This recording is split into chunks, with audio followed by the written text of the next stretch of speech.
수학적 확률 기본 문제 풀이부터 같이 해볼까요? 자, 서로 다른 두 개의 주사위를 동시에 던질 때 두 눈의 수가 같을 확률은요. 봐.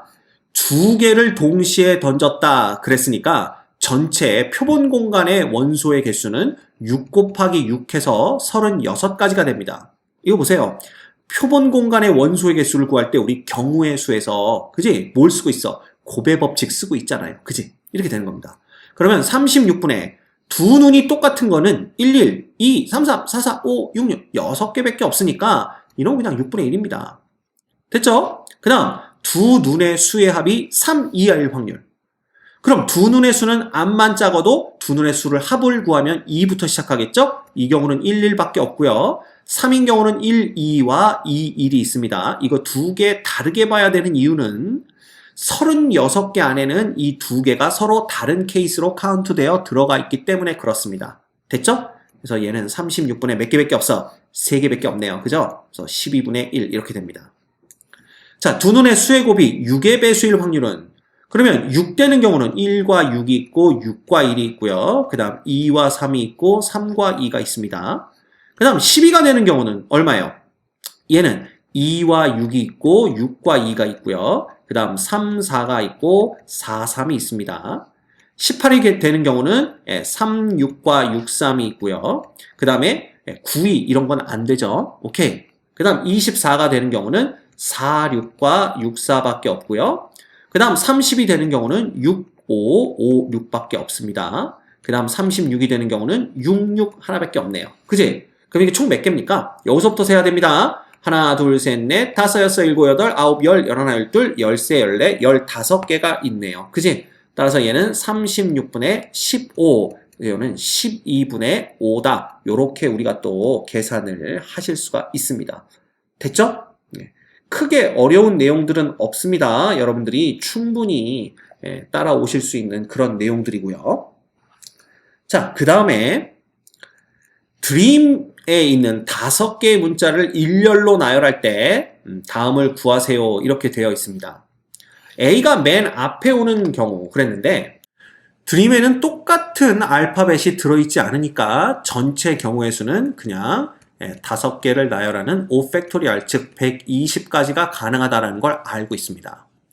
근데 A가 맨 앞에 오는 경우는 그냥 A를 맨 앞에 오게 하고 그 다음 나머지 4개의 문자만 나열하면 되는 거니까 이럴 때 경우의 수는 4팩토리얼 가지가 있는 거죠. 얘는 24가지가 됩니다.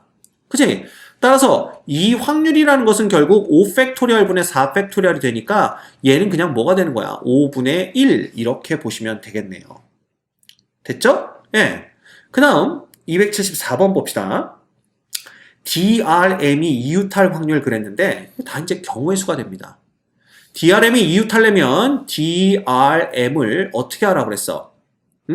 얘를 하나의 묶음으로 보라고 그랬죠. 그래서 DRM 그 다음에 누구누구 빠지는 겁니까? EA 그지? 그래서 총 3개를 나열한다고 생각하면 3팩토리얼 가지인데 이 묶음 내에서 DRM이 자리를 바꾸는 게 또다시 3팩토리얼 가지기 때문에 전체는 얼마냐면 66에 36가지가 돼요. 따라서 결국 120분의 36가지란 얘기는 우리가 뭐로 약분하면 12로 약분하면요 10분의 3이 된다라는 걸 우리가 볼 수가 있습니다. 됐죠? 오케이. 그 다음 A와 E 사이에 한 개의 문자가 들어갈 확률 그랬네요. 자 그러면 A와 E 사이에 하나의 문자가 들어간다 그랬으니까 우리가 A와 어떤 놈과 E를 한 묶음으로 보고 생각하셔도 됩니다. 그러면 이 한 묶음 안에 들어올 놈이 누군지를 몇 개 중에 선택하는 거야. A와 E를 제외한 나머지 DRM 중에 요 안에 들어올 놈이 누구냐를 선택하는 게 바로 3컨비네이션 한 가지가 되고요. 그 다음 얘를 한 묶음으로 보면 이 안에 누가 들어왔든지 간에 나머지 알파벳 2개가 남겠죠? 따라서 이 2개, 결국은 3덩어리를 나열하는 게 3팩토리얼 가지가 되고요. 게다가 한 묶음 내에서 자리를 바꾸는 경우를 반드시 고려해 주셔야 된다고 말씀드렸습니다. 근데 이 경우는 여기는 항상 가운데 자리에 와야 되기 때문에 자리를 바꿔봤자 A와 E만 자리를 바꿀 수가 있겠죠.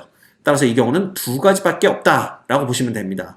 그래서 여러분 326, 326 역시 36개고요. 결국은 경우의 수가 똑같죠? 결국 얘도 120분의 36 해서 10분의 3이 구하는 확률이 된다라는 걸 우리가 알 수가 있습니다.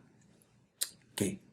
자, 그 다음 상자 안에 빨간 구슬 4개와 파란 구슬 8개가 들어있습니다. 이 상자에서 임의로 2개의 구슬을 동시에 꺼낼 때 두 구슬의 색이 다를 확률을 구하세요. 그랬네. 어찌 됐든 얘는 뭐야? 상자 안에 총 12개의 구슬이 들어있는 거니까 그 중에서 2개를 골라내는 것은 전체 12 컨비네이션 2가지만큼의 경우의 수가 있습니다. 맞죠? 이거 분해. 그 다음 2개의 구슬의 색이 다르다 그랬으니까 빨간 구슬에서 하나를 선택하고 그 다음에 파란 구슬에서 하나를 선택하면 되는데 얘네들은 곱의 법칙이니까 곱해줘야 되겠죠? 이렇게 되는 겁니다. 그럼 얘는 뭐가 돼? 얘는 12 곱하기 11 나누기 2니까 66이 되고요. 얘는 48에 32가 되네요. 그지? 그럼 얘는 33분의 16 이렇게 되는 것을 우리가 금방 얻어낼 수가 있습니다. 자, 여러분들 눈치채셨나요? 지금 구하고 있는 확률들이 전부 다 수학적 확률입니다. 이 수학적 확률로 구할 수 있는 이유는 예를 들면 12개 중에 2개를 끄집어낼 수 있는 경우의 수가 66가지가 있는데 이 66가지의 근원 사건들이 발생할 가능성이 모두 다 동일하다라고 우리가 판단을 했기 때문에 그렇게 되는 거예요. 오케이? 왜? 그런 거에 대해서 별다른 언급이 없을 때에는 근원 사건이 일어날 가능성이 모두 다 똑같다라고 생각하고 문제를 푸시면 됩니다. 오케이? 자, 그러면 통계적 확률에 대한 우리가 문제를 풀어볼까요? A 회사에서 생산하는 볼펜은 10,000개당 10개의 꼴로 불량품이 나왔다. 이건 무슨 얘기야? 과거의 데이터를 봤더니 10,000개당 10개 꼴로 불량품이 나왔다는 얘기예요. 그래서 결국 이 데이터를 갖고 우리가 구해낼 수 있는 확률은 통계적 확률밖에 없고요. 그래서 예를 들어 A 회사에서 불량품이 나올 확률을 계산하라. 그러면 10,000분의 10이 되는 겁니다. 즉 1000분의 1이 되는 거라 이렇게 우리가 계산을 할 수가 있는 거죠. 그 B 회사는 5,000개당 10개니까 결국 회사 B에서 생산되는 볼펜 중 불량품이 나올 확률은 5,000분의 10이 되는 겁니다. 즉 500분의 1 이렇게 우리가 계산할 수가 있는 거죠. 그럼 두 회사의 볼펜을 임의로 각각 하나씩 골라 불량 여부를 검사할 때 불량품이 나올 확률을 각각 PQ라고 하자. 이때 PQ의 값은 결국은 이게 P란 얘기 아니야. 그지? 이게 Q란 얘기고요. 따라서 P 곱하기 Q는 그냥 얘네들 곱하면 되는 거죠. 그래서 50만 분의 1 이렇게 계산이 됩니다. 근데 보기에 봤더니 얘는 전부 다 정수 곱하기 10의 마이너스 몇 승 이런 꼴이 나옵니다. 근데 얘는 쓰면 정수라는 꼴이 안 나오기 때문에 얘를 분자 분모의 2를 하나씩 더 곱해주면요.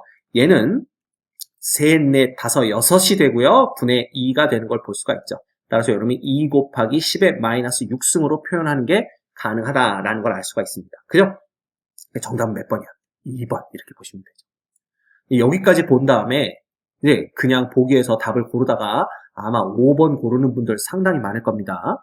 그래놓고 틀린 다음에 집에 가서 엄마한테 실수로 틀렸다 이렇게 얘기할 거 안 봐도 비디오죠. 자, 그 다음 주머니 속에 파란 공과 노란 공이 각각 3개씩 들어있습니다. 이 주머니에서 임의로 1개의 공을 꺼낼 때 다음을 구하시오 그랬네. 근데 파란 공 또는 노란 공이 나올 확률을 구하래요. 주머니 안에는 지금 파란 공과 노란 공밖에 없으니까 이 중에 하나를 꺼내면 그게 파란색이든 노란색이든 둘 중에 하나는 반드시 나올 거 아니야. 즉 얘는 전사건의 확률 구하라는 얘기가 됩니다. 그지? 따라서 전사건의 확률이니까 PS가 되고요. 이놈은 1 이렇게 됩니다. 다음 빨간 공이 나올 확률은 파란과 노란 공밖에 안 들어있는데 빨간 공이 어떻게 나오겠어? 결국 얘는 공사건의 확률 구하라는 얘기니까 요 놈은 뭐가 되는 거야? 그냥 0 이렇게 보시면 됩니다. 됐지? 별거 없습니다. 자, 그 다음 표본 공간을 S, 공사건을 요렇게 empty set이죠. 요렇게 표현할 때 임의의 두 사건 A, B에 대해서 옳은 것만을 보기에서 있는 대로 골라라 그랬습니다. 자, 당연히 A와 B라는 놈은 표본 공간의 부분 집합이니까 A와 B의 교집합도 부분집합이 되겠죠? 그럼 이 부분집합의 확률이라는 거는 어떻게 됐든 간에 전 사건의 확률이 1보다는 작거나 같다가 맞습니다. 그래서 기억은 참이 되고요. 오케이? 그 다음 니은 A와 B의 합집합은 0보다는 크고 1보다는 작다 그랬는데 만약에 B가 A의 여사건인 경우에는요. A와 B의 합집합이 곧 전사건 S와 똑같습니다. 따라서 얘는 1보다 작은 게 아니라 equal 1일 수도 있기 때문에 니은은 잘못됐죠. 오케이? 자, 그 다음 공사건의 확률은 무조건 0이니까요. 전사건의 확률 1에다가 0을 곱해봤자 0이 되고요. 얘는 0보다 큰 게 아니라 0하고 같다 이렇게 표현해야 맞습니다. 그지? 따라서 디귿도 잘못됐죠. 그 다음 리을 PA와 PB 즉 사건 A와 사건 B의 확률을 곱하면 항상 0부터 1 사이에 있다 라고 얘기를 했는데 이 둘 중에 하나가 공사건이면 어떡할 거야? 예를 들어 B가 이꼴 공사건이에요. 그러면 확률은 equal 0이 되는 거니까 이 경우도 우리가 잘못됐다 이렇게 보실 수가 있습니다. 그치? 그 다음 미음은 PS, PA, PB입니다. 자, PS는 일단 1이고요. PA와 PB를 더하는 거잖아. 근데 이 문제는 우리가 어떻게 보시면 되냐면요. 이겁니다. PA도 0하고 1 사이에 있다는 걸 알고 있고요. PB도 0하고 1 사이에 있기 때문에 결국 이 두 놈을 더하면 PA 플러스 얼마가? 괄호를 친 다음에 플러스를 해야 되겠죠? PB라는 놈은 0부터 2 사이에 있을 수 있다는 걸 알 수가 있고요. 거기에 지금 1이 더해지는 거니까 결국 1 플러스 PA 플러스 PB라는 놈은 어디서부터 어디 사이야? 1보다는 크거나 같고 3보다는 작거나 같습니다. 즉 2보다 큰 경우도 나올 수가 있기 때문에 미음도 잘못된 겁니다. 그래서 제대로 된 건 누구밖에 없다? 기억밖에 없다. 이렇게 보시면 되겠네요. 됐죠?